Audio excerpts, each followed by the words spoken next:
Sud Radio, le grand matin week-end, 7h-10h, Maxime Liédo. Il est 8h16 sur Sud Radio et on va causer bagnole en ce dimanche, notamment avec la fameuse interdiction des véhicules thermiques. Bonjour Pierre Chasseret. Est-ce que vous êtes avec nous, Pierre Chasseret ? Bonjour. Ah bonjour, merci. Absolument, et très bien même, très bien. Délégué général de 40 millions d'automobilistes. Je disais, on va parler auto, on va parler voiture, et notamment de cette fameuse interdiction des véhicules thermiques d'ici 2035. Très simplement, pourquoi aujourd'hui tant de voix, y compris en Europe, demandent, on a l'impression de façon très subite, d'assouplir la fameuse interdiction des voitures thermiques en 2035, parce qu'on n'avait pas l'impression, quand la décision avait été prise il y a quelques années, que énormément de boucliers s'étaient levés ici. Du côté notamment des automobilistes qui aujourd'hui ne croyaient pas fondamentalement au modèle tout de suite du 100% électrique. Alors il y a plein de raisons à ça sur cette remise en question du 2035. La première, c'est que du côté des automobilistes, en France, je vais parler français, il y a des gens qui n'ont pas de place de stationnement. Donc quand on n'a pas de place de stationnement, le 100% électrique, c'est pas jouable.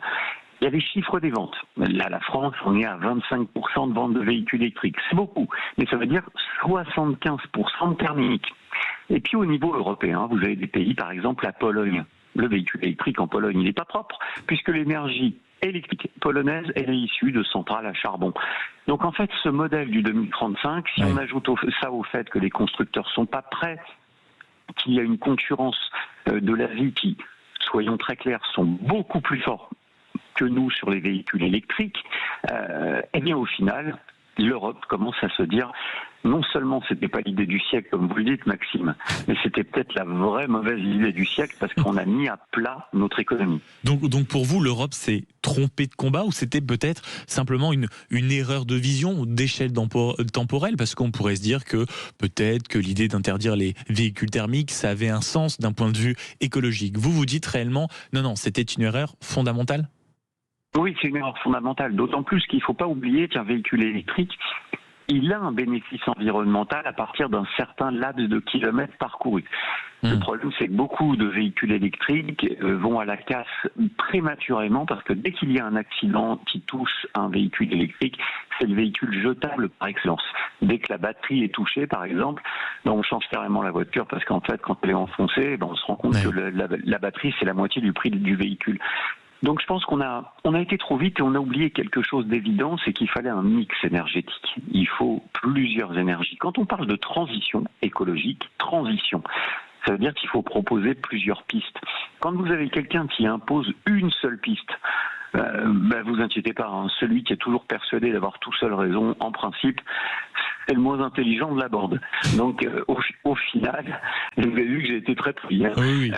C'était d'une diplomatie dingue.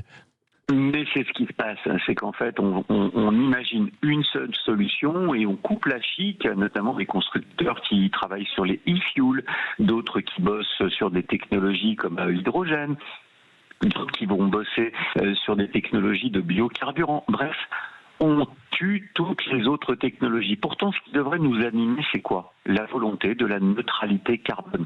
C'est ça l'objectif, la neutralité carbone. C'est pas de savoir si on roule en électrique, en thermique ou en ce qu'on veut. Le but, c'est la neutralité carbone. Et ça, politiquement, on a tendance à oublier. Mais le but, c'est la neutralité carbone, mais à quel prix ? Parce que dans cette décision, il y a peut-être, mine de rien, la volonté cachée d'endiguer l'arrivée massive de véhicules chinois à bas prix, beaucoup moins cher que certains véhicules européens. Est-ce que ça, d'une manière ou d'une autre, on va réussir à le limiter ?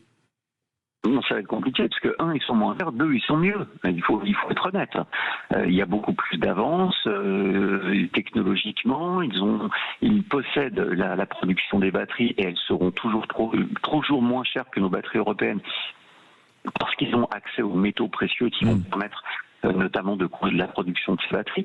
Donc oui, on est battu. Le seul moyen qu'on aura de lutter contre les véhicules asiatiques, la bonne solution à la française et à l'européenne, c'est le matraquage à coups de taxes. Donc, moi je veux bien, mais si au final l'Europe devient un continent où on ne peut plus s'acheter de voitures, alors que c'est sur le continent européen qu'on les a créées, il y aura quand même quelque chose qui cloche. Oui, c'est sûr. Merci beaucoup Pierre Chasseret d'avoir été avec nous ce matin, délégué général de 40 millions d'automobilistes. Je suis navré de couper court à cette interview, mais on a des petits problèmes sur la liaison téléphonique où ça n'était pas de la meilleure des qualités. Je vous souhaite quand même, évidemment, mon cher Pierre, une belle matinée et un beau dimanche.